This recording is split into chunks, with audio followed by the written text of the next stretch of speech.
Hey Computer, play About Bees podcast.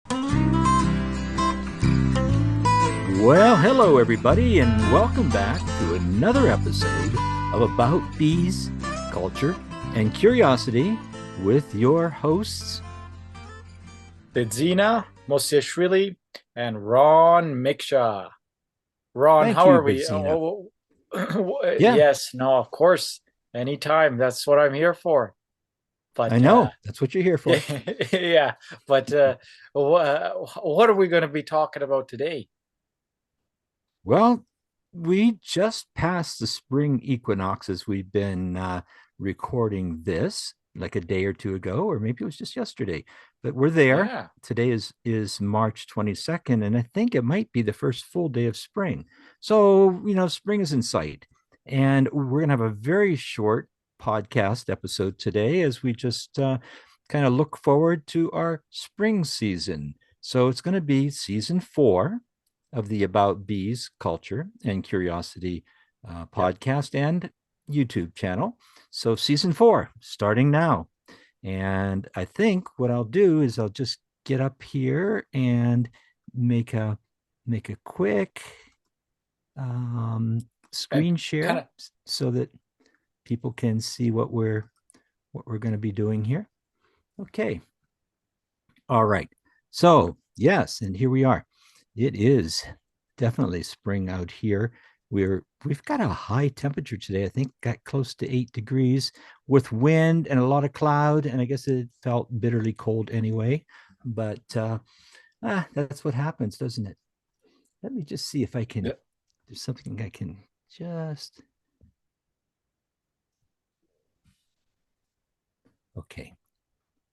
Okay.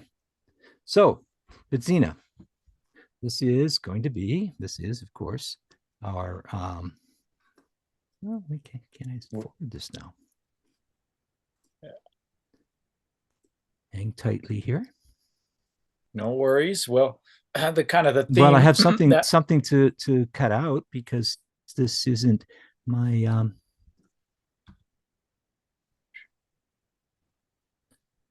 change the view. I guess we can't do that, can we?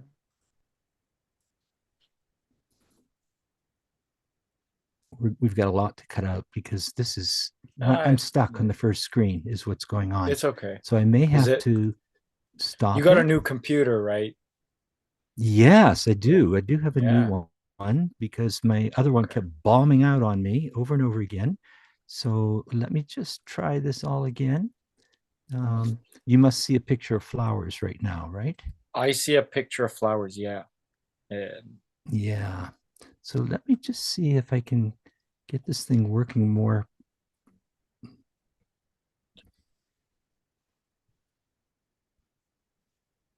Okay. So we're back.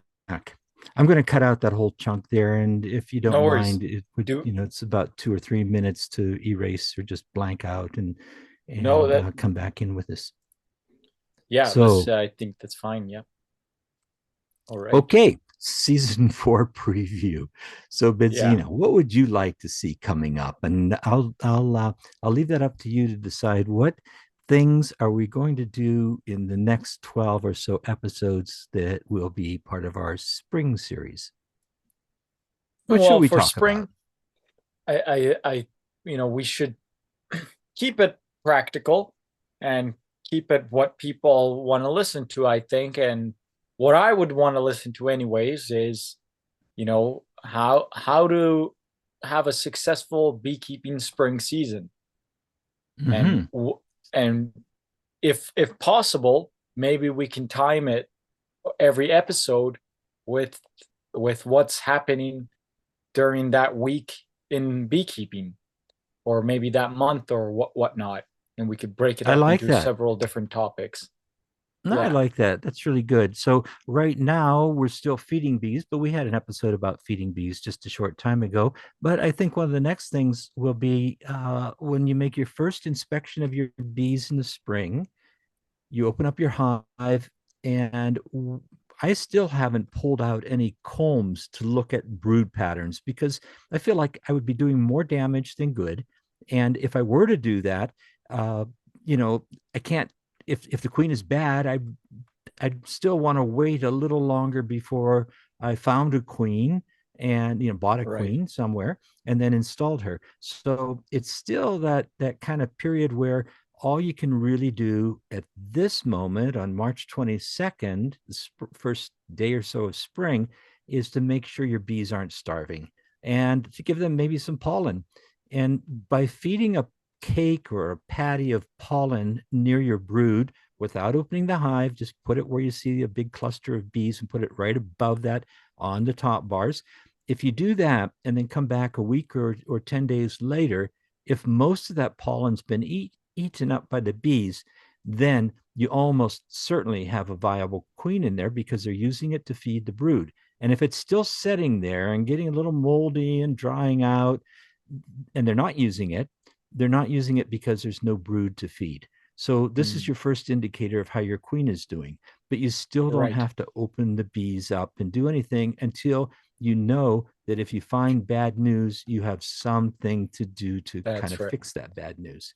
So So I think the, I think our next episode then, or one of the next ones, I'm hoping to have a few more people. I have several people lined up who'd like to come in and chat a bit about their businesses or about their way of keeping bees or their ideas. And I certainly hope that I can get a few people in from the native bee side of things. So I'm talking wild bees, and right. hopefully we can have a few episodes this spring, because this is the spring season, when people get really excited about getting outside and looking at bumblebees and leafcutter bees and mason bees and sweat bees and ugly bees and cute bees. And, I just like to have an expert come on that could talk to us about that. So that's one of the things. But the next episode or so will be when you first inspect your colony, do you see the signs of a good queen or not? So that could be a whole episode with some, like photos of brood patterns and some ideas about what you might do if you're not happy with what you see. So that could be an episode. But a little further along, what is our biggest menace, our biggest problem in the springtime? But Zena, you certainly know what that is. Yeah, I was gonna ask about that. So while we're maybe putting the pollen patties and stuff, would a beekeeper maybe do some sort of Varroa mite treatment? You bet, you bet. So that could But be an episode too. So how are we treating the bees in the spring? And some well, beekeepers have already, in this far northern climate, have already started to do some treatments for varroa mites. But that is definitely something. And how do you take a sample? Do you know whether you need to treat them, and what would you treat them with? yeah, So that's because uh, that's probably that's yeah, that'll be a so that's really good probably episode to next. talk about. But yeah, that's kind of a little taste of what's kind of coming up. Oh, Um, I've got one more, a big one too, and that's okay, maybe into the first part of May will be swarm season.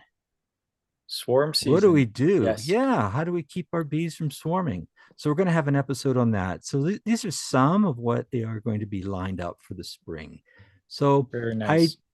I'd like to sidetrack here just for a moment and remind people that Apimondia Scandinavia 2025, towards the end of September, that's still on the table. And I'm hoping that, a lot of people will show up, because it's an interesting, valuable experience. If you can get over there, it's a bit pricey coming out of Canada. You're going to have to budget a couple of $1,000s for travel and accommodations, and then it's cost a few $100s to attend all the conferences. But if you've never been to Scandinavia, if you're planning a trip over that direction, I think I have mentioned before that the furthest I got into Scandinavia was I drove out of Germany north into Denmark and saw my destination then was Aarhus, which is a little further north than Copenhagen, but Copenhagen would have been a real right hand eastward detour to get out to the capital. And I didn't Right. put that into so I'm looking forward to it. If I can go, which I hope that I can, then I would be over there. Yeah. This is I thought, very yes. yeah, No, yeah. no, go ahead. I thought I was going to show another slide here. And this slide, it just tells us why we have the equinox. Because I think a lot of people just don't kind of get it in their head that there's twice during the year, day and night are exactly the same length. That's March and September, and during the equinoxes. And it's because the Earth is permanently tilted. So, since it's permanently tilted, there's one time of the year in June in the northern hemisphere when the northern hemisphere, the north part, has more sun exposure. So that's what warms us up, the sunshine. And then we go into the fall where it's day and night the same again. And then wintertime, the northern hemisphere is mostly shaded. And if you go far enough north, in like above, what is it? Do you remember 60 degrees or 63 degrees or something like that of latitude? Then we are into an area where, at least in the middle of end of December and beginning of January, there is no sunshine. It's below the horizon the full time. There's that Arctic Circle. So just to kind of put that into people's minds that, it's not because the earth wobbles back and forth towards the sun and away from the sun. It's that the earth is permanently slanted. And that's what happens. So that's why we have these enormous changes in seasons. If you live close to the equator, you hardly notice it. The sun is pretty direct all the time, a little bit of a up and down, but the further away from the equator, the more pronounced the seasons are. And I think most people are aware of that part. So what do we see in the spring? I love this picture. I took it in a place that's during the summer, it's eternally spring. And this photograph was taken in Iceland. And it's a white buff-tailed bumblebee, and just a gorgeous little creature. So I can't wait myself. I just can't wait to see all these bees flying around, becoming a real nuisance for people who don't like bees. I just can't wait. It's just, spring. It's flowers. It's bees. Well, all of this has an effect on us. Like the chickens eat the bugs and we eat the chickens. I don't. At least I try not to. Don't you feel bad for them? The vegetables that you eat, the bugs. Yeah, I know. Yeah. but they make themselves fleshy so that we will eat them and then spit out the seeds and scatter their offspring. So that's all part of the big picture. Anyway, bumblebees, springtime, but also honeybees, springtime, and honey production. Do you ever make honey in the spring? Have you ever taken any off in the springtime? I did do it. No, actually, I haven't. I haven't either. I've never taken any spring honey here. Other places I've lived, I certainly have, but not here. It's just, I let them continue to build up and eat the honey that they are making, the nectar that's coming in, the pollen that's coming in. They turn that into more bees so that we can have a good big honey crop later. But some people do really well with the spring crop. Yeah, I was about to say, like, you could technically take their spring crop and just feed them sugar syrup, leave them enough until the summer nectar flow. You could. Some people have these super huge overwintered colonies, and then they boost them up with extra sugar feed and pollen cakes and get them really roaring.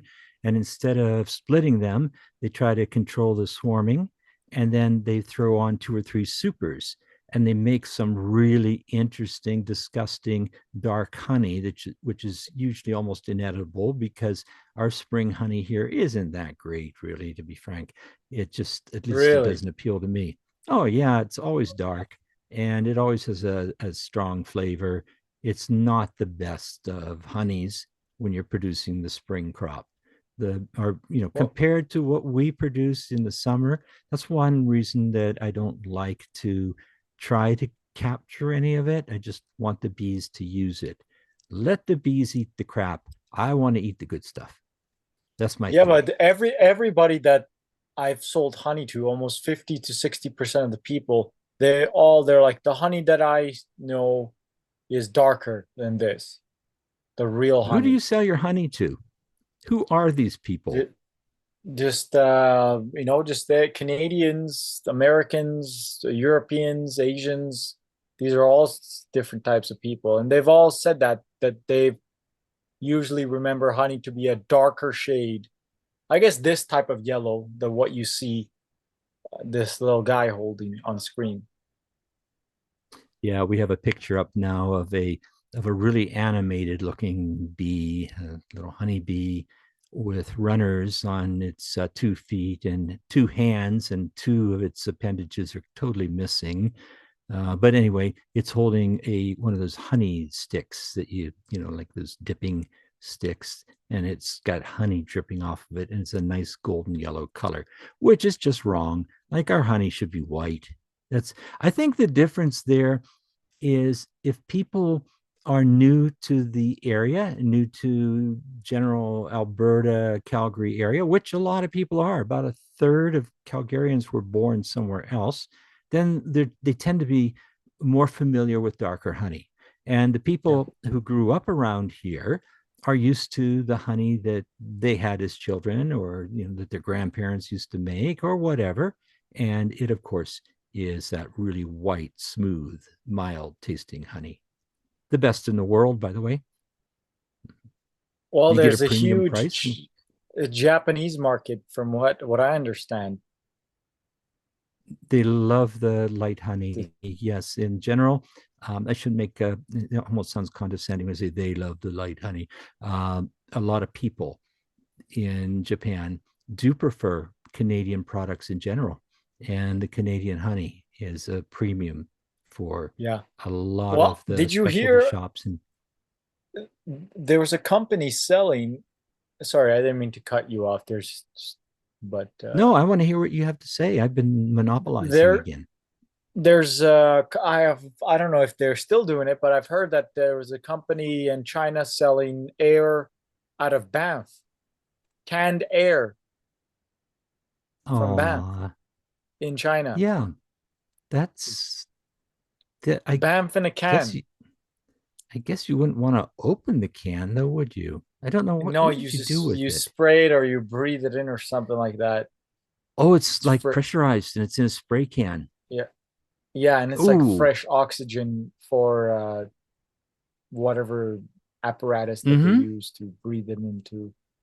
Um, Hey, but here's a business opportunity for you, Benzina. You're always looking for something really cool and different. How about taking the fumes, the air from beehives, and pack that into one of these spray cans? Because people, especially in Europe, in Switzerland, in Slovenia, in Austria, there are beekeepers who have little cabins built with honeybee colonies like right underneath the bed, screened so the bees don't get up and sting you while you're sleeping, but through the screen wafts up all the aroma, all the well, chemicals, all the nutrition, as they think, out of the beehives. So there you go. Pressurize I'm some. planning to build one. Oh, for people to sleep in. Yep. Oh, that's so cool. Yeah.